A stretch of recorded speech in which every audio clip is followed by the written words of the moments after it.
everyone, it's Brian Zeitz here. I'd like to welcome everybody to the ISFSI's podcast for FDIC. We're excited to be here. I got Jesse Marcotte, who's current second VP of ISFSI, Mike Bizzoni, who's a regional director with that, and Anthony Villo is a regional director. So today we're just going to talk training. We're excited to be here at FDIC. There's no better place for us to be than as the Instructors Society than the Instructors Conference. So, we're going to be inundated with 30,000 firefighters, fire instructors, and so we're going to today discuss our mission, discuss training, discuss FDIC, ISFSI, and all those sort of things. So, our mission, for the ISFSI it's about the instructor, right? So no other organization out there advocates and assists to make sure that the instructor has the tools and resources they need to be effective in their training programs for their organizations. There's a lot of different organizations that do training, but we really are the organization that really tries to elevate that fire instructor in their level of training. So I know you guys all joined ISFSI many years ago. What was your guys' rationale for joining when you guys did? What do you think, Anthony? Or Mike? Yeah, Mike. No, one of my big things was the networking, right? So, all of us are out here for the same reason, but the networking, the ability to get, reach out with instructors and have like-minded, get ideas, get how are we doing things around across the country was kind of my big take. Nice. Now I'll go. What do you think, Anthony? Why did you join? Was it to hang out with me? Yeah, it was. I thought so. But you weren't part of it when I joined. Oh, whatever. No. How long ago was it? I joined when Eddie Buchanan was the president. I guess you were you. part of it, but I didn't know you then. Yeah. Eddie Buchanan was the president, and we had done, I don't know if it was a class together or a book signing. We had done something together. I don't remember what it was. And he said, you really should join this organization, because I was working at a couple of academies, and he explained what everything was. And I had heard of him. I've heard the ISFSI. I just really, like most people, unless you really take a look at it, it's sort of like out there somewhere, until you look at it and you realize it's like a family of instructors, and just, trying to push the mission forward of the fire service. Yeah. So it was cool. Awesome. I felt like I was floating in the abyss when I first became the training officer. In terms of the network, there wasn't anything really locally or regionally for me to take advantage of. So the mission statement, I know we talk about inspiring, supporting, and elevating fire service instructors. So for me, it was the support. To have the ability to ask somebody a question, whether it was at a social or whether it was at a class I was going to, and that's really how I took the first several classes. The first couple of years at FDIC, I watched to see who the ISFSI people were and what classes they were teaching, and those are the classes that I went to. No, it's awesome. Up here, there's no better training than what you get at FDIC. We all know that. There's great training programs and those sort of things. But one of the things that we always push through the Instructor Society is to make sure that those curriculums and things are valid and that they're actually based on some type of evidence or research or science. So it's not just from our perspective as instructors, it's not just based on what our opinions are. It's based on actual stuff that either people have experienced and proven or based off research. So for us, it's some of our programs. If you look at the 1403 programs, our flagship program, there's no better way to do live fire training than what ISFSI provides through that 1403 training. And so if you got a burn building in your department, reach out to us. We'd love to come out and do a 1403 class with you, get your instructors up to speed on everything that's going on inside that room, and so that they're getting them not just the safest, but the best use of that training facility, so that your firefighters are actually learning what's going on the fire ground, so they can implement effective tactics. Right, that's what we're all about. So, I joined same as you guys. It was just an opportunity for me to up my game. I was a new training officer. I had two other at the time that we had shift training officers. And so the other two guys were real strong training officers, but I felt like, man, I really need to do something because I need that support like you were talking about. And so I was up here at FDIC, and Jason Holman introduced me to ISFSI. He's like, hey, this would be good for you to join. I was like, okay. Went to the social, met a bunch of people, all these iconic people that I thought, man, who do I ever get to talk to these guys about? Villo and those guys, like the legends in the fire service. And I, it just was very humbling to sit there and be like, oh my gosh, like these people are real people that want to talk to you and share their information with you and make you a better instructor. And so for me, I was like, it opened my eyes, like, man, I got so much work to do, but there's so many opportunities and the future is very bright if I just put myself out there a little bit. So that's why I joined. And I always encourage people, like, if you're a training officer in your department, if you do training, if you're an instructor, whatever, get with the ISFSI, it's very affordable and compared to other organizations. But you know, that network, like you said, you know, and then the resources online, you got the chat boards. I mean, Jesse and I were talking yesterday. You know, I needed some assistance on X. Within an hour, you got more stuff than you even know what to do with, right? I mean, it's just crazy. And you get it from everybody. You might get something from me. You might get something from Mike, Jesse, Anthony. You know, just it's bombarded. You go and you filter through it. It's a pretty cool experience. So that's why I joined. So The old adage, don't recreate the wheel, right? yeah, I mean, you don't need to recreate the stuff. I mean, there's tons of training stuff out there, and we all just want to. That's what, you know, like Jesse said with our mission statement: elevate, inspire, and support. You know, we want to inspire the training officers to actually do good training in their organizations, not just check the proverbial box that, hey, we did training, but hey, man, we did really stuff that's going to impact and make them a better department, right? So that's good. So up here at FDIC, you know, we're excited to be here again. You know, we got our social tonight. So if you're a member, come on out to our social, Metazoa Brewing Company, from 6 to 9. Come have a beer with us, talk fire stuff, talk training. What about this week? So, you know, we always talk about this week being FDIC and how special week it is for all of us. You know, what's your, from the ISFSI maybe perspective, you know, what's the thing you're always looking forward to this week that you guys like coming up here for? You want to go again, Mike? No, go ahead. Okay. It was really cool that I guess you guys put out like what ISFI instructors were speaking every day. So, you know, they put that out on social media. So that to me was like, okay, this is the one I'm going to look at. This one, okay. You know, and you, if you're around long enough, you know most of these guys anyway. But it's interesting that there were a bunch of them that I looked at that I knew the guys. I didn't realize they were part of the organization. You know, so. I sat in a couple of classes yesterday. I sat in on a couple of classes this morning, briefly. Yeah. You know, yeah, I kind of look at things that I'm a strategy and tactics guy. You know, and when I'm always looking for something that is like new and fresh, and I like to a lot of times support the newer guys. You know, that because I'm part of the advisory board, and we make the decisions on like who gets to teach and who doesn't get to teach. And I always sort of make notes. Okay, I want to see this guy. I want to see this guy. And you know, that's it's just paying it forward. Sure. You know, it really is. You have to not only be supportive of the group, but you have to be supportive of the instructors when they're here. No, I agree. It's, you know, getting those classes and seeing what their message is. I sat in Jesse's class yesterday. It was awesome. His 4-hour workshop for a while. You know, Nick Papard's going to be here this afternoon. He's got a great class. Sat in Frank Ricci. You know, good classes. I mean, all good stuff, right? Sat in your class for a little bit yesterday. So, I mean, to that point, like, you know, we get out there, we see the instructors, and I think that's the other thing the ISFSI is that student is an instructor, right? Like, you know, yeah, we could do our 4-hour class and walk away, but man, we're all in the halls. We're going jumping in classes, see what's new, see what's going on, see what's relevant, and making sure that, hey, we're, you know, to your point, we're staying on top of our game, right? And make sure that we got the best instructors in our society. So we want that. We want more people to join to just strengthen our membership. So, Jesse, what about you? What do you like up here? What's your favorite Well, stuff? I was going to say I came here for the weather, but Yeah, it's no. slightly less than tropical out there. Yeah. What really jumps out to me at FDIC is, yes, the quantity of classes you can take is phenomenal. But any of those classes you take, the quality of that class is equally impressive.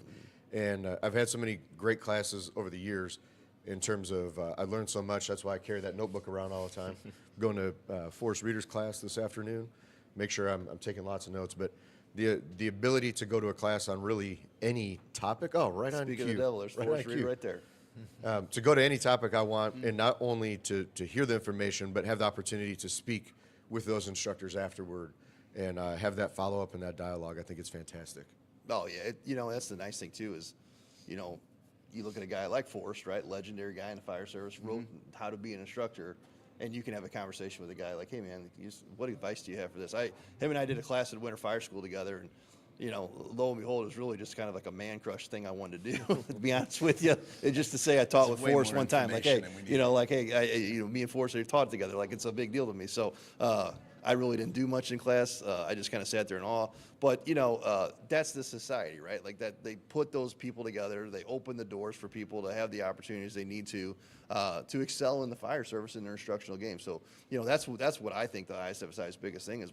put the right people with the right people to make you successful, you know? So, Mike, what about you coming up here? Well, it's going to seem like it's a word spin for me, but just like these fine gentlemen just said, I kind of look at, what's trending, right? So what is not the next best thing, but what's that one takeaway you can take from, a class or a tactic that you've thought you've had it figured out, but always be that aha moment, the diamond in the rough. And what can you take back to your organization, to your fellow firefighters to say, hey, we've always done it this way, but let's try this way, and maybe this is better, and just really create that whole, various techniques and strategies.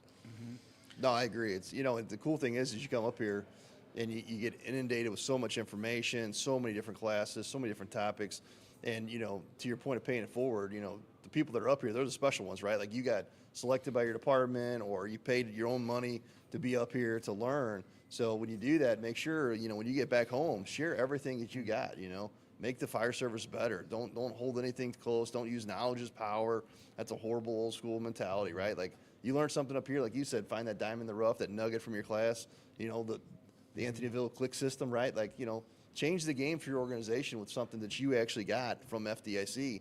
And what you'll see is, at least I think, my experience was that when you start making those implemental small little changes through instruction and training, then everybody else wants to be part of that, right? They want to be part of that cool movement. Like, oh man, hey, do you see what we can do with a ladder? Oh, well, what else can we do with a ladder? Well, I got a new locking system, or I got this, or I got that. And then everybody's buying in. And then, to your point yesterday from your class on culture, the culture wants to be better, right? They want to be into the job. They want to advise, So it's a really cool opportunity, right? And all that stuff, that's why I love the ISFSI so much, is it's all based off training, right? It's all based on how do we change this organization through training.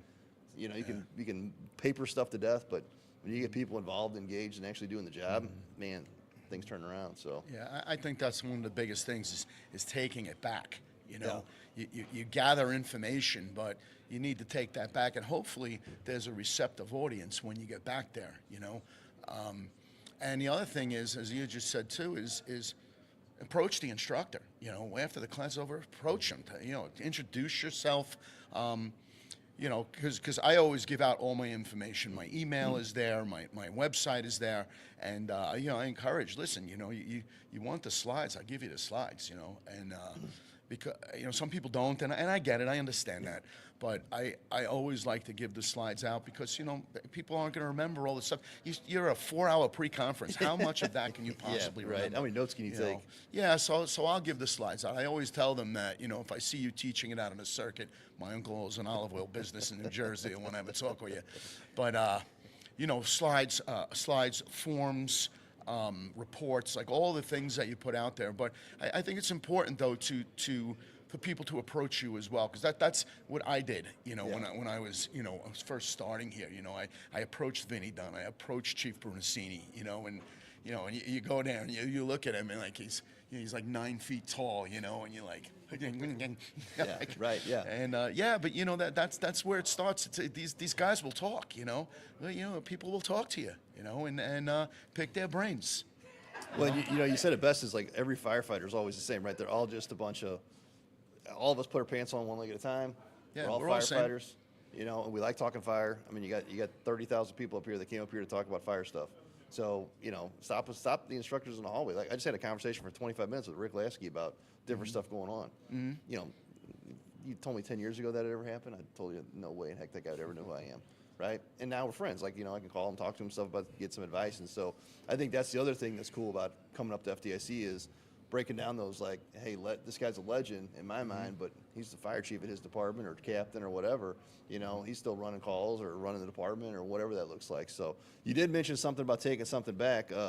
Maybe if they stop by the bookstore, the fire engineering bookstore, is there something they could take back home with them that you got new released? I don't know. Maybe you want to talk about that a quick second? There's a few things. Well, listen, I have a new book out there. I'm, really proud of it, and thank you to Fire Engineering and for really supporting me through all the years. This is the 4th edition, and first edition was in 2002. So you're talking, 23 years ago. That's crazy. Do the math, right? Yeah. And the new edition is, I'm really proud of it. I tried to streamline it a lot, and I pulled a lot of stuff out, but then a lot of new stuff sort of crept its way in, and so it's actually like 600 pages again. And it's one of 4 books that are like you could stand on them, and I could be as tall as you, between Castro's book, Norman's book, Jerry Tracy and Jack Murphy and Murtaugh's book and my book, they're all like the big books, That's you know, awesome. like as far as content, Yeah, not yeah. as far as other things. But there's a lot of other really cool books out there that, you know, are brand new, like Silvernail's book and all Yep. that. What I really want to do, I want to write a small book. But I don't know how. That's the problem, you know. Maybe I could do like 13 small books because I got 13 chapters in my book. that's what I was gonna say. I mean, Each chapter gets its own Each book. chapter gets its own little book. But you know, I'm proud of it, and it's an honor, Yeah. you know, and I'm humbled by, you know, the people that, you know, say, hey, look, I read your book, and you know, That's awesome. it's nice. You It's, know, everything I stole is being used. No, it's So it's good. It always blows my mind when you, because you know you guys are always up there signing your books, things like that. Unfortunately I work, so I don't have time to write a book. But Everybody has time to write a book. Know how you write a book? One page at a That's time. right, that's right. Sometimes one paragraph One at a time, paragraph. sometimes one sentence at a time. Yeah. And you know what I used to do? I used to have a notebook, but now I just use my phone. And if something comes into my head, I'm just talking into my phone, and then I'll take it. It might wind up in a class. It might wind up in an article. It might wind up in the book. Yeah. You know, and every one of us and everybody in the ISFSI, I think, have that ability to just, because all we do is think. Right. You think about the job, you know, and it's kind of nuts because we all are kind of nuts. You We're know? all a little crazy. You think about the job, and you know, and I'm out 10 years, but I think about the job a lot, and now a lot of the things that I've thought about it wind up in my classes and things, and you know, it's maybe something sticks somewhere, you know, but everybody can write and everybody should write, you know, whether it's for fire engineering or the ISFSI, you Yeah. know, because we've written for all those things, you know, and you guys are all good writers, you know, so, you know. I think that's a key point too. Is like, I helped a guy write an article last year on commercial fire ops, and he's like, I can never write an article. I'm not smart enough. And I'm like, dude, we could get this done. Like give me your ideas. I'll help you wordsmith. Diane will tell you that all the time. Like, you know, just get your ideas out there. Let the fire engineering people be the editors, and they can make you look Yeah. smart, right? That's what they do. But if you went to a decent call or you got some training going on, you know, send it to ISFSI, send it to fire engineering. Worst they can tell you is no. But I bet you 9 times out of 10 they're going to be like, yeah, let's use this. You know, either digital or Brent, and that's a cool feeling. Like, you know, somebody wants to learn from what I did. Yeah, they love and ISFI as well. You Yeah. know, it's all of them, but the case study stuff, the Yep. lessons learned things, they love those things and people don't put them in, but sometimes those are the easiest ones to do Oh, because you like lived it. And the other end of it is, computers now have the ability to just talk into the computer. You know how I write my articles now? I talk them into the computer, and then I'll edit them from there. You know, How does that work with that New Jersey? I mean, you got like a special doesn't program? always understand Yeah. what I say, you know. So, you know, but I talk it into the computer. And if you read my book, you can actually hear me talking, because if you know who I am, you Yeah. can hear me talking, because I write like I talk, Yeah. you know. Not everybody can understand it. And in the book, it's you can read it at your own pace instead of listening to me motor mouth it. That's awesome. So, yeah, and everybody can do that, man. That's Yeah, cool. it's good. I mean, you know, and you with the posters and all that. I mean, that is the coolest stuff, man. And you know, departments need to share that stuff. Yeah, the first year I came to FDIC, I went to the So You Want to Be a Speaker author workshop, which I think is on Friday still Yep, again this Friday year. afternoon, yep. And I found that to be super helpful, because there's the concept, again, like, well, why does anybody want to hear something that I have to say? And then it's intimidating to submit something, whether it's a workshop or an article, but it's such an easy process once you actually do it. So it reminds me a lot of stuff that we've done through the society as well, right? And being able to get coached and mentored by people through the society for you to be able to be in those positions, whether it's teaching, you know, 1403, or one of the other many classes that we've had. It just takes a little bit of initiative, and then the support network kind of gets you across the finish line. No doubt. It's like you said, there's so many opportunities in the fire service, and then you say like ISFSI, the opportunities there to just like all the resources online, the mentoring, the programs, the 14. I mean, it's like the gold standard of, if you're a training officer, you're an instructor, and you're not a member, you're missing out on probably 80% of what you need to know, right? Like, there's just so many things out there that they that the society provides. I say, like, us is not us, it's the membership, right? Like, the membership's actually driving that organization, which is awesome to see. So, you know, I'm lucky enough to be the president of it somehow. I don't know how that happened, but it's just so proud to, like, see all the good things happening and people connecting, and so many of our instructors up here at FDIC teaching classes and going to those classes and seeing them full and seeing good curriculums coming out of it. It's just a cool feeling, right? It's just cool to see. So, no, I'm excited. So, And now well, you have the thing from Scottsdale. oh yeah, we got the going on. So, Scottsdale. yeah, Yeah, I talk forgot about about that. that. Yeah, That's we got really the cool. yeah. That's so. So obviously we have the FDIC Fire Department Instructors Conference here. We also have our fall instructor development conference that'll be in Scottsdale, Arizona, the end of August. It might be a little warm, but I've been assured there's a pool.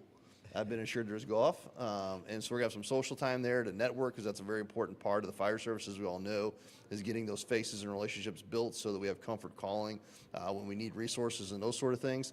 And then we're gonna have some instructional deliveries. Jesse's doing a class out there, and so we're gonna have some actual instructor-based development training. So if you're an instructor, obviously we want you to join the ISFSI, but we'd love to have you come out to Scottsdale, join us out there. It's going to be a lot of fun. It's a beautiful, beautiful complex we're staying at, and it's going to be a good time. I'm looking forward to it. I haven't touched base too. We talk a lot about mentoring, right? We keep even hearing that term thrown around. We as instructors, we're all mentors, whether we like it or not.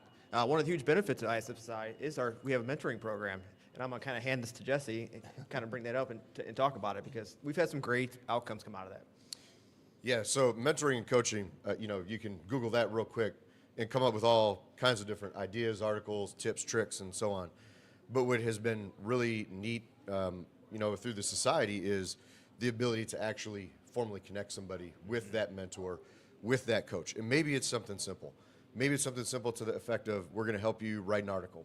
Maybe it's something much bigger. We're going to help you implement a mentoring and coaching program within your department, right? Like, that's a big lift. But sometimes you don't know who to ask, right? And you were talking about this whole thing is meant to bring stuff back to your department. And we have such a high quality and high quantity of members that it would be wrong of us not to share that and find opportunities.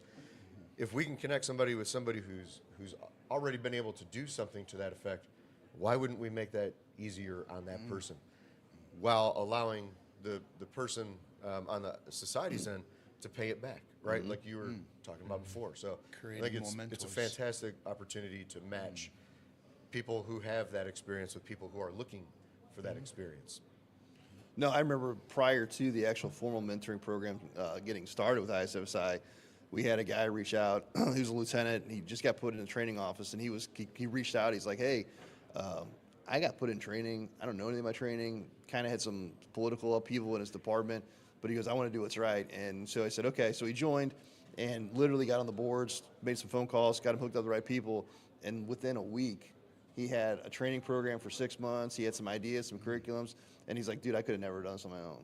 And it's just, putting the right people at the right spots, right? And making those connections, like you said, and being those mentors that, hey, it's Tuesday at 2, and I'm racking my brain on this. What do I do? They can reach out and make that call. Like, hey, man, I've done this before. I've seen this before. It's not a big deal. Here's how you work through it, or whatever it might be. And we all need that. And so we just have a formalized process for it through the mentoring program, which is pretty awesome to see. So, yeah, it's good stuff. It's very good stuff. We have our general meeting on Friday. So all membership meeting, 9 a.m. Friday. We'll go through just a standard business meeting. We have it every year up here at FDIC. Talk about what's going on. We'll give an update on our strategic plan that we just developed in 2023. So that'll be coming out with some updates on that and how kind of we looked on a scorecard. And we're doing pretty well, in terms of achieving some of those strategic goals and objectives, which I'm pretty excited about seeing that come to fruition. And so it's good stuff. It's real good stuff. So, yeah. Mike mentioned something earlier I thought was pretty important in terms of what are the trends in the fire service. Right, this is a great place to get that. And I think back in time, all the different programs like Science in the Big Room and some of these things where I don't know where else to get the information. Yeah. And you talked about as instructors being able to bring the information back, the accurate information back. And now as instructors, we get the opportunity to actually communicate that or let that play out in the organization. And, training, I feel like, is the highest or the greatest common denominator in all of our organizations. Whether we want to improve something on the fire end, the EMS and prevention end, it all requires some level or some form of training. So being able to access the resources through the society, to understand the process better through the society, we're not just getting the compliance end of it, so to speak, that we're teaching accurately to a standard. We're also packaging it in a way where, like the 1403 program we have, you get the competence and the confidence to deliver it yourself, which I think is huge. And when I was a new training officer, that was a big part of it. What are the trends? What is right? And now, how do I actually communicate it to our department, right? Versus just throwing enough mud at the wall and hoping some part of that sticks. Yeah. So, Confidence and competence. I'm gonna write that down real quick. No, that's you good. just speak it into your phone. Oh, that's right. You Or your gotta notebook. speak- There you it's go. talking- Speak There's into 2 the more phone, chapters man. for the 5th edition. No, so There Jesse, you you always talk about, we're not just throwing stuff at the wall, throwing them at the wall and getting things to stick. How are we getting this data? I said my word I was going to say there. Data is what brings this all to us. What are we seeing? And that's how we're improving our training. That's why a lot of us come up here to see, what is the trend? What is the data showing us? Where do we need help at? Well, I think too, coming up here, you get these classes, you go to the different stuff, you're seeing what's going on, you're getting some fresh ideas to take back to your department. Hey, is there a new way to deliver this message? Is there a way that I can stay relevant? We know today's firefighters, they demand the best training, right? If you don't make it relevant, you don't make it impactful, and you're just essentially checking boxes, you're not going to be very effective. Your organization's not going to really grow during that.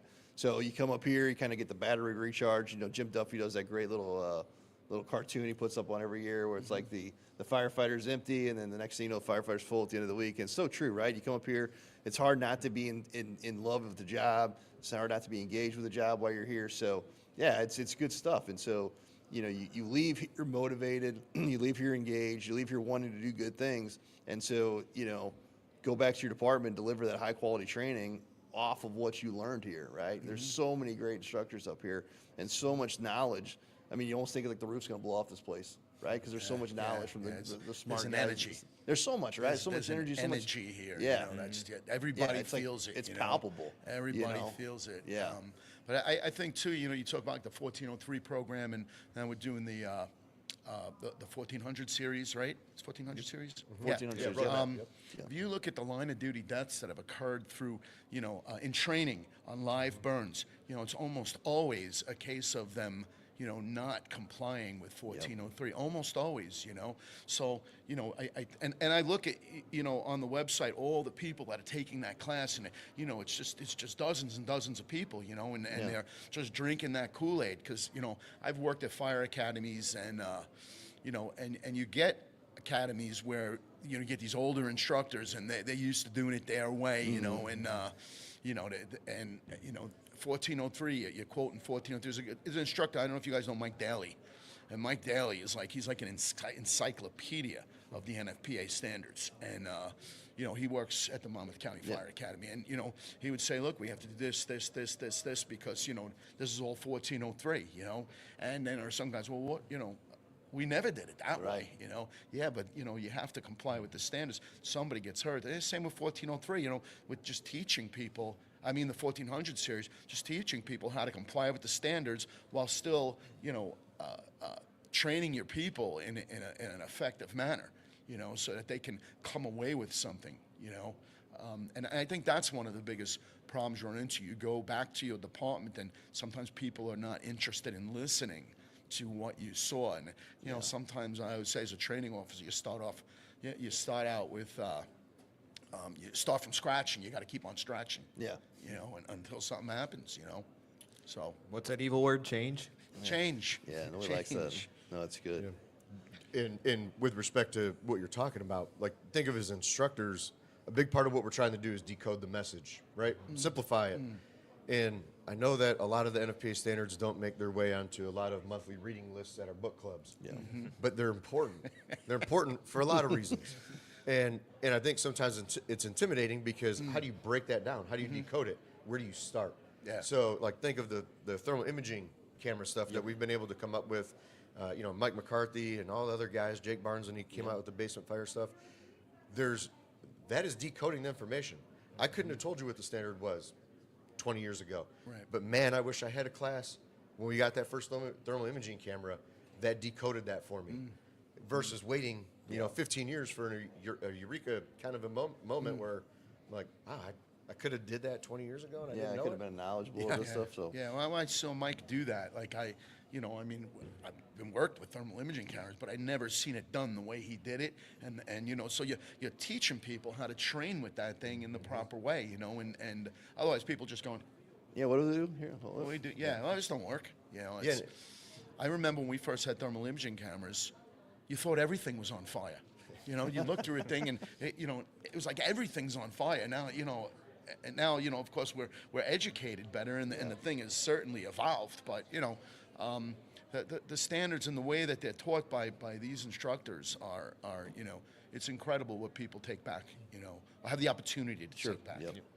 You know, And that's a class that covers. I mean, we touch on 1403 in the class. We touch on the 1404 respiratory, 1407, 1408, 1410, and 51. I mean, it's all those things, those standards, and the 1400 series is the training standard. So, like, as a training officer and instructor, you should be pretty well versed on those things, right? I mean, to your point, nobody wants to sit down and read the NFPA standards cover to cover. I get it; they're boring documents, but man, you don't want to be held liable or to the cross, if you will, because you didn't know, right? And just saying I don't know as an instructor is not good. So again, that's a pretty cool class we're rolling out. We got grant funding for it, so look for the 1400 class. We're going to be delivering across the country. It's an 8-hour hands-on, and so it's going to be good. It's got top-notch instructors teaching it. The cadre is strong.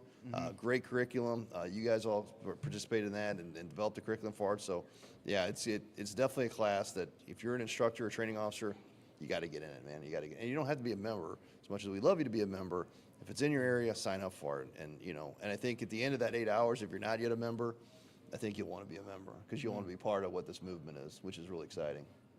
it's in certain places that, like, it's going to be done at the Monmouth County Fire Academy. Yeah. And you know, they've never done anything like that. I'll be doing it in Delaware in May, but there are some places that it's popping up now that, you know, I don't think we've been to before. Yeah. You know, so I think it's really cool. No, it's good. It's good. We've done classes out at Boston's Academy on Moon Island, did basement fires out there. So I mean, the classes are popping up. I mean, you know, we understanding fighting basement fires. We got a grant for that and delivered that all over. And that was an exciting time too. You know, so that's what I think is cool about ISFSI. You're always on the cutting edge, seeing what's new, and trying to develop those curriculums and get those products out there to just enhance not only instructor but the fire service as a whole. So it's pretty good stuff. So. Yeah. It's funny too because I feel like we're always thinking about like what's next, what are we going to work on next.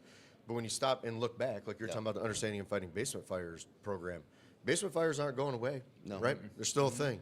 So up on trends, we know a lot more about below grade fires today than we did 10 years ago, right? So how do we get that information to the end user? And those grant funded classes have been super, super important with that. New trends, hose stream mechanics, right? Not every department has the ability to build one of those props. But through ISFSI, how many of those did we end up building? 10. 10 different ones, all across country. And those props are housed at those regional academies where not only can the local departments take it, but they're offering classes on it. So somebody's seeing something on the internet or on a podcast or something else, and now they drive by and they're like, oh, that's what that thing is for. We have one. Fantastic, right? So I think that's another great way of staying up on the trends, but given the tool to do the job back in your organization. Yeah, make you stronger organizations, make you stronger firefighters, and more competent. But we're coming up at the end of this thing, guys. Any final thoughts from you fellas on anything with the fire service, FDIC, ISFSI? I will say one thing I want to hit on real quick is Thursday we'll be recognizing our Instructor of the Year, Frank Viscuso, retired Deputy Chief out of Kearney. Jersey. Yeah, gosh, you know, we won't talk about that part We of won't it. hold that against Yeah, we them. won't hold it against him, right? But a phenomenal instructor. He's teaching up here tomorrow. He's got to step up and lead class. So, you know, make sure you get out and check that out. Stop by Thursday.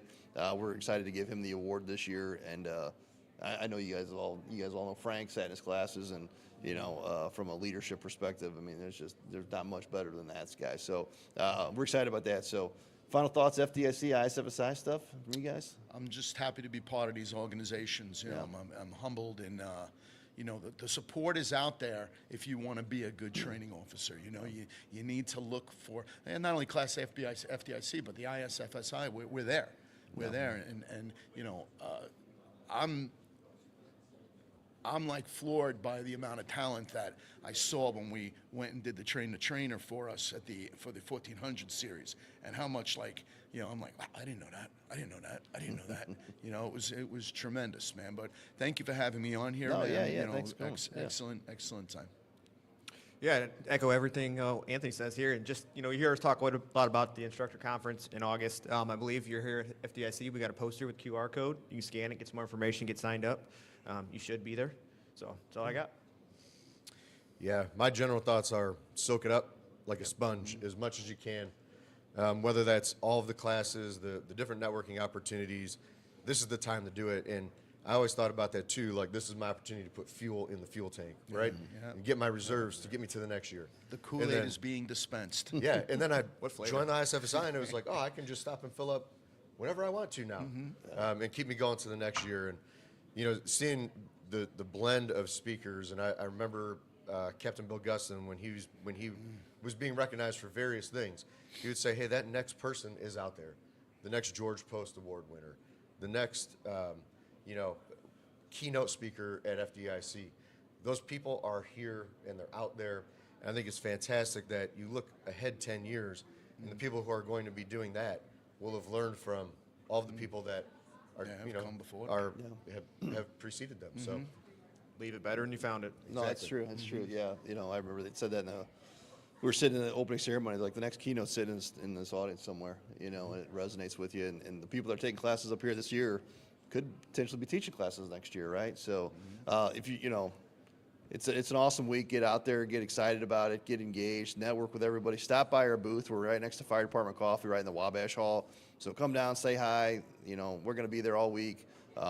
Make sure you stop by, join, come by the meeting tonight, or the social tonight. If you're a member, we'd love to see you. It's always a great time to reconnect with our members, and enjoy FDIC and ISFSI. Thanks, everybody.